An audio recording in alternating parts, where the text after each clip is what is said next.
Bueno, I'm back with Hood's continuation de lo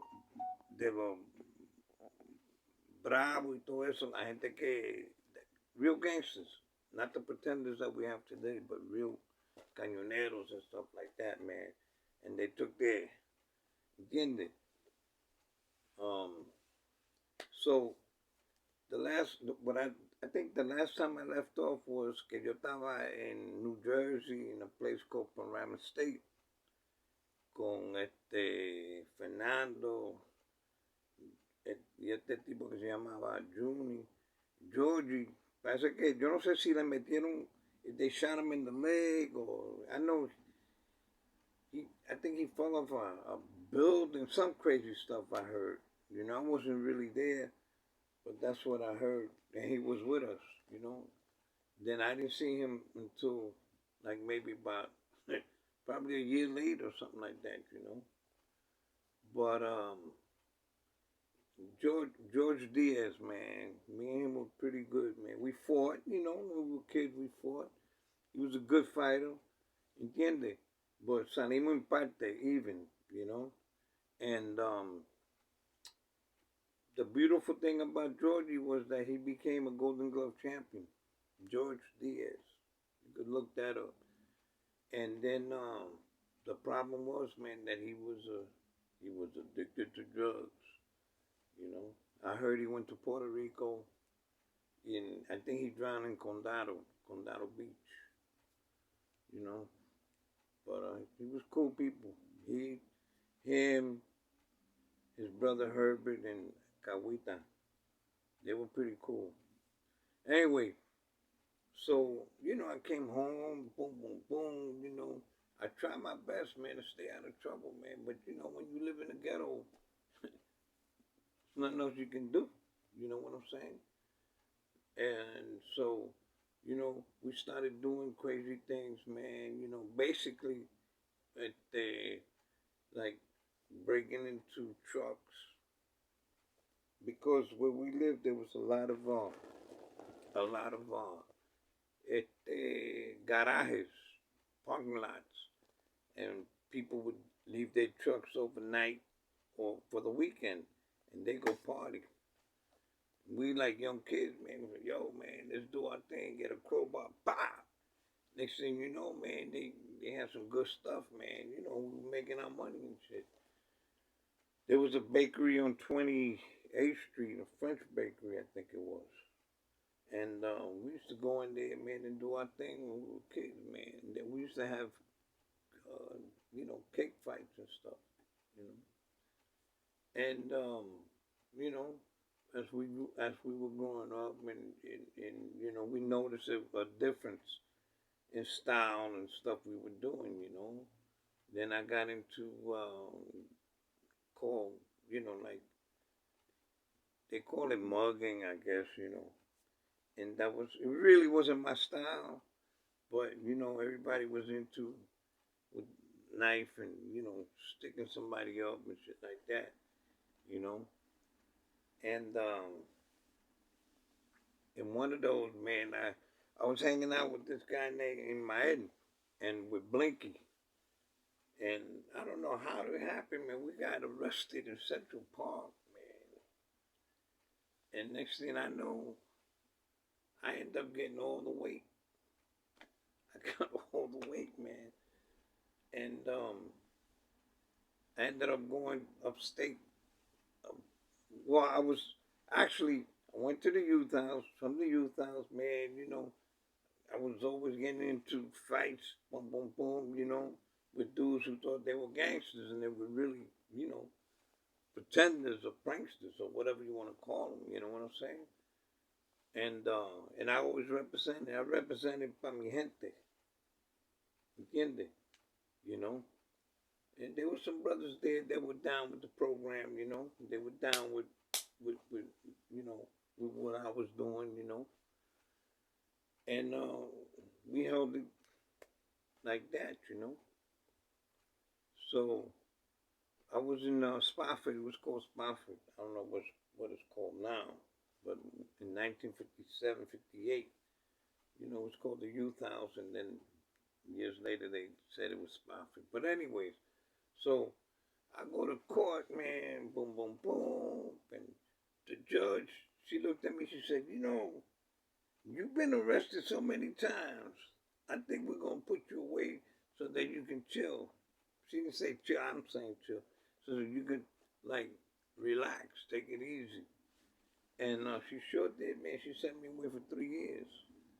And at that time, man, 3 years was. Listen, 6 months is a lot of time. 3 years, and you ain't gonna see your people, your family, and stuff like that. So, boom.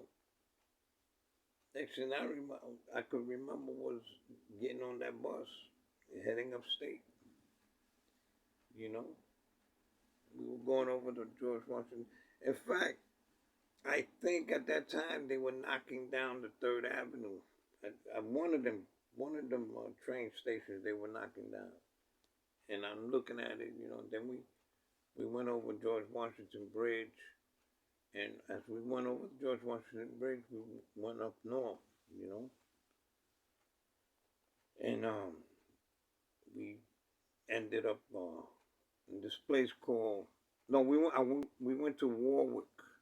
I don't know if you all heard about Warwick. Went to Warwick, and this guy named Mr. Wolf, man. He was like his name, and I'm out con cojones. Like the, you know, we little kids, man, and this guy that, you know, you'd be like, God damn, man, that, you know. But anyways, um, then the rest of us, they took us up further up to Highland State Training School. Remember, Warwick is Warwick. Highland State Training School it's like a jail, it's like a prison. You know, it's a training to get your life in order. So Warwick was nothing, you know. So, and people always used to talk about Warwick this, Warwick that. You go to Highland State Training School, Pike, you know. Yeah. Somebody told me they changed it, and it's bigger, but they changed the name. It's not Highland State Training School. I don't know what it is, but anyway, so I went up there, boom, and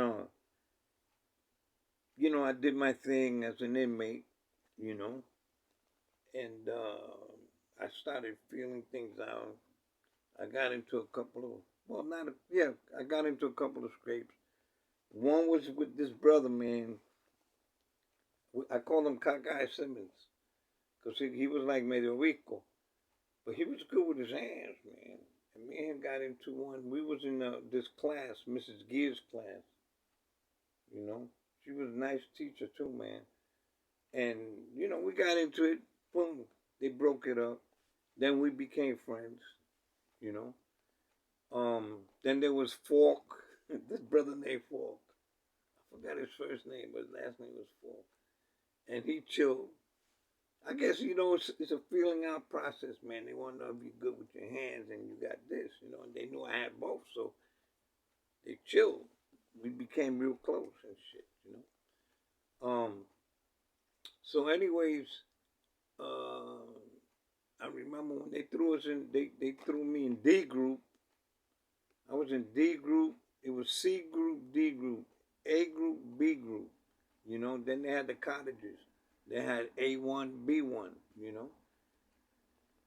So we was like basically, you know, the first recruits up there. So, boom, we started doing our thing, working up there. Like, you know, they gave us rakes and all that. We would do the roads every week, every Saturday. We would do the roads and stuff like that. Then there was this guy had a reputation, man. His name was Charlie Kane, a white little kid, man. He had a reputation that he was the baddest dude, man, up there. And people was, I don't know, man. People were scared of this dude, man. You know? So finally they caught him. Supposedly he absconded, but finally they caught him. And when they caught him, they brought him in. When they brought him in, they brought him to, I think it was C group. They didn't put him in D group. They put him in C group. So he had to wear this overgrown, these pants, boom, boom, boom. So anyways, we had to run. And he give me this look. I'm serious. I looked down. I said, this dude don't know who he messing with, man. So one day we got into it, man. Like, I broke him in half. And all right, okay, all right. And then I told my boy, I said, this this is so the Charlie Kane and stuff is, you know. And I got into scrapes like I got into one with my boy Conception. Uh, he was cool people, man, but I don't know what his problem was. And we got into one. He was from Brooklyn. Este, and different people, man, I had scuffles with, but I was trying to do my time, man, and get out of there, in and out. You know what I'm saying? So, um, one time, man, I was doing something. I was working on the road, and after we finished working on the road, some kid threw a rock, bow, and hit me in the back of the head, man. I said, "Oh shit!" And I started bleeding. And I asked one of the people, I said, "Who did that?" And somebody went like that and pointed at the guy. And I'll tell you one thing, man. To this day, I forgot who the kid's name is, what the guy looked like. But at that time, when they pointed at him, it was on. Here comes the supervisor, the racist supervisor, and kicks me in the back of my head. Pow! I went forward. Boom! You could say I was in a coma for like 2 days, man. And when I came out of it, the grace of God, I came out of it. The nurse had the nerve to tell me I had rheumatic fever. So if I would have died, it would have been in the report that I had rheumatic fever, so that they wouldn't get, um, I guess, sued or whatever.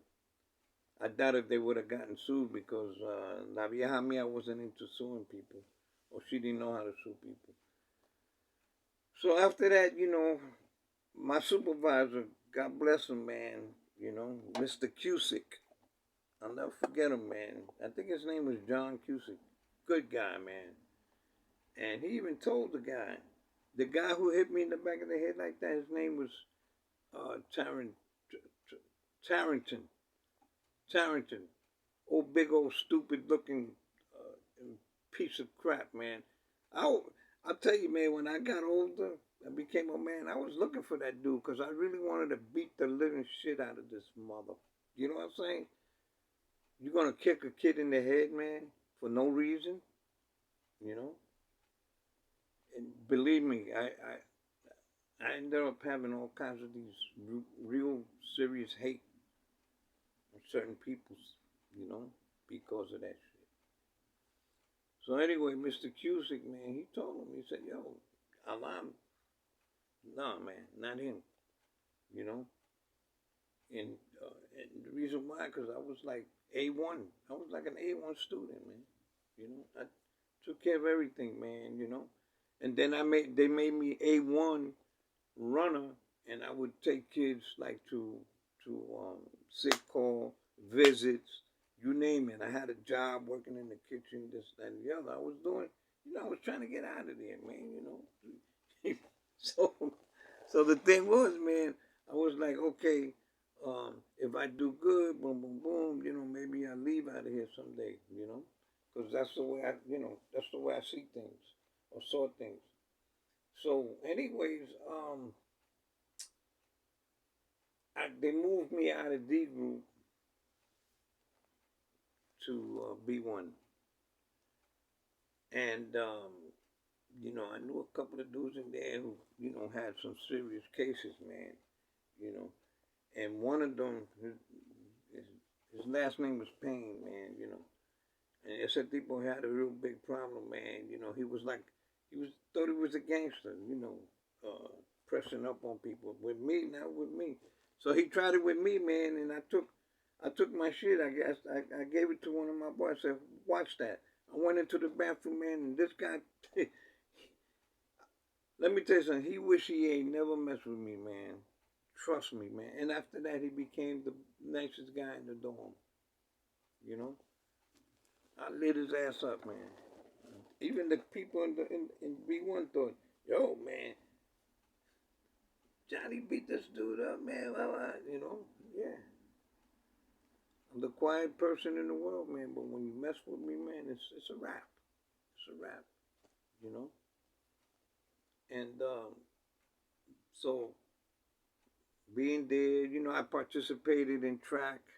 I participated in basketball. I was in the basketball team, softball team. You name you name it. I just got caught up in sports and all kinds of things, you know. And then we didn't have boxing, but in the back of the gym, man, you know, you used to box with whoever you want to box with, you know. And we had that going on. And then after that, I would say I was there like 2.5, and I came home on a visit,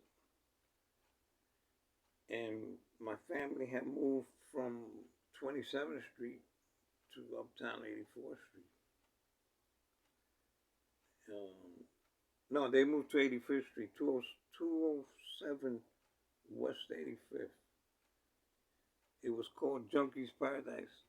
Man, that place was filled between Amsterdam and Broadway. Filled with tecatos, man. I'm serious. You walk in the building, man, there were people like this. Oh shit! What did I? What?